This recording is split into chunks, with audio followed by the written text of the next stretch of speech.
Today I'm going to be showing you how to go from this to this, or from this to this, or even from this to this. I'm going to show you how to do the whole thing from start to finish while I sprinkle some tips in between, so make sure you watch the whole thing through. Okay, let's get started with filming. Location 1, outfit 1. We are going to be jumping and snapping at the same time. Oh, wait. Yeah, at the same time, and you want to be able to like jump in the same place. So a tip over here is to mark the phone screen. Either you can put a tape on your phone, like literally just stick it on if your two locations are close enough to each other, but if not, you can use the grid on your phone, and that way you'll be able to like jump and snap at the same area of your phone. Okay, location number 2, and I have the same exact outfit, and we're just going to be repeating the exact same steps as the last one. So you're just going to be jumping and snapping like this, and it's super quick and easy. I love this transition a lot, so you can see how I use it over here in this video. You can use it in any location. It's like the easiest, most simple transition for anyone to be able to do, and it just adds a really cool little flavor to your videos. So we're going to move on to the next transition. We're going to be changing our clothes just like this. So all you're going to do is tap like this, or you can add different hand variations, but whatever it is, just make sure that you add movement to it so that it can transition into your next clip smoothly.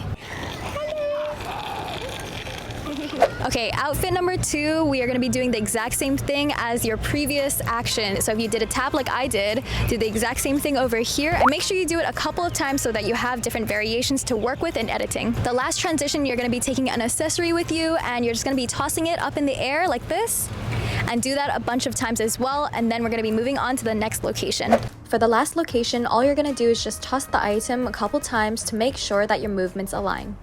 Now that you have all those clips, we're going to move on to editing, and today we're going to be using the app CapCut. So start a new project, import the clips, and let's get started. I have all the videos that I want in the correct order that I want it to transition into, so that is something that you have to keep in mind, like which transitions come first, so that when you are in editing, it can be very, very seamless this way. So now I know that this jump over here is the first clip, and then the tap is second, and so on and so forth, okay? So if you're following my order, the first transition is the jump. So all we're going to do is come into the clip and see where we jump over here.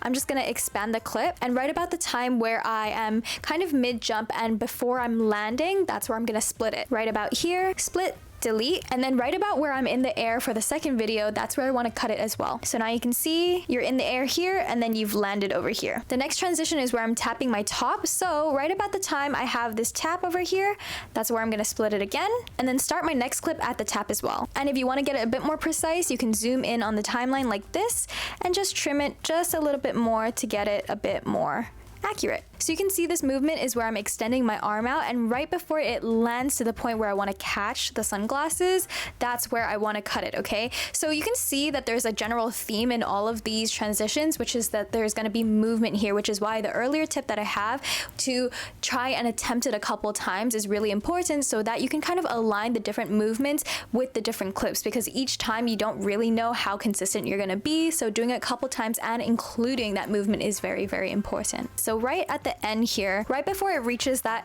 final point where my hand goes down, okay, is where I'm going to split, delete, and now you can see it looks like I'm kind of catching it, right? So you can do the same thing if you're doing a toss. Over here in this video, I decided to not do the toss because the sunglasses were kind of hard to catch, so it's kind of just extending my arm out this way, but you can definitely do it with a catch like this too, because as you can see, I did it in the intro of this video, and it looks a little bit strange when you're watching it in slow-mo, so make sure to watch the whole thing properly. So if I press play over here, it looks fairly seamless like this, okay? The final thing to note is probably the size of your body. It kind of might change every now and then, which is fine. It's not a big deal, because I still think the transitions can be quite seamless when you do that, because you have the movement being seamless already. But if you really wanted to get it closer to aesthetically pleasing, you can just change the frame size. For example, this road background where I'm standing isn't exactly in the same position, or my body's a little bit smaller, so all you have to do is just tap on it like this